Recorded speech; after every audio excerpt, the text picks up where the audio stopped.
નમસ્કાર, હું ડોક્ટર ભદ્રેશ પટેલ, બાળ રોગ નિષ્ણાંત. આજે આપણે વાત કરીશું કોમ્પ્લિમેન્ટરી ફીડ વિશે. તો શું છે આ કોમ્પ્લિમેન્ટરી ફીડ? ઘણા બધા માતાઓનો પ્રશ્ન હોય છે કે મારું બાળક 6 મહિનાનું થવા આવ્યું, તો હવે અમે ઉપરથી શું આપીએ?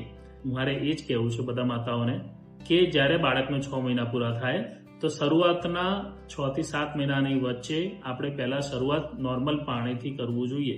પહેલા 1 ચમચી, પછી 2 ચમચી, પછી 3 ચમચી, ધીરે ધીરે એવી રીતે ચમચી વધારવાની. જે તમે પાણી આપો છો 3 થી 4 દિવસ નોર્મલ પાણી આપવાનું. પછી તમારે દાળનું પાણી આપવાનું. પહેલા 1 ચમચી, પછી 2 ચમચી, એવી રીતે થોડું થોડું વધારવાનું. 3 દિવસ સળંગ એ વસ્તુ આપવાનું. પછી ચોથા દિવસે તમારે ભાતનું પાણી આપવાનું.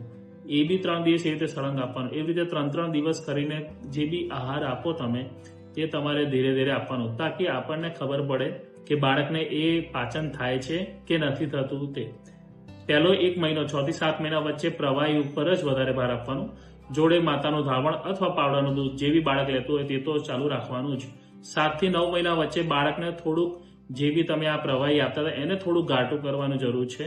અને જોડે જોડે પલ્પ, કોઈ બી ફ્રૂટ્સ હોય એના પલ્પ આપવાની જરૂર છે. દાળ ભાત ક્રશ કરીને ખવડાવવાની જરૂર છે.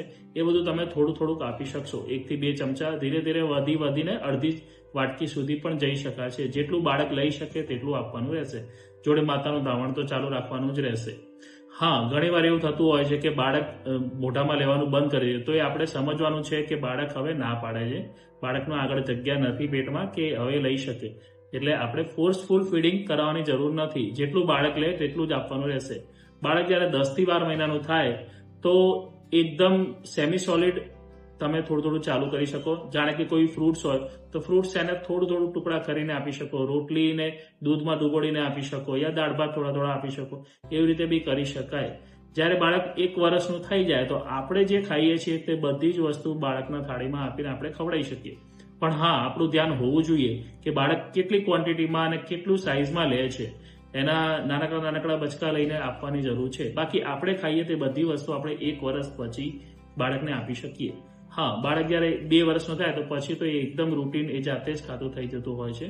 ત્યાંથી આપણે ધ્યાન રાખવાનું હોય છે કે 1.5 વર્ષ સુધી બાળકને આપણે પ્રોપર અને 6 મહિનાથી 1.5 વર્ષ સુધી પ્રોપર અને ફીડિંગ કરાવડાવીએ. અને જોડે જોડે ઉપરથી જે મેં સમજાવ્યું એ બધું ટાઈમસર આપણે આપીએ, તાકી બાળકનું વજન વધતું રહે, રોગ પ્રતિકારક શક્તિ વધતી રહે અને બાળક તંદુરસ્ત રહે.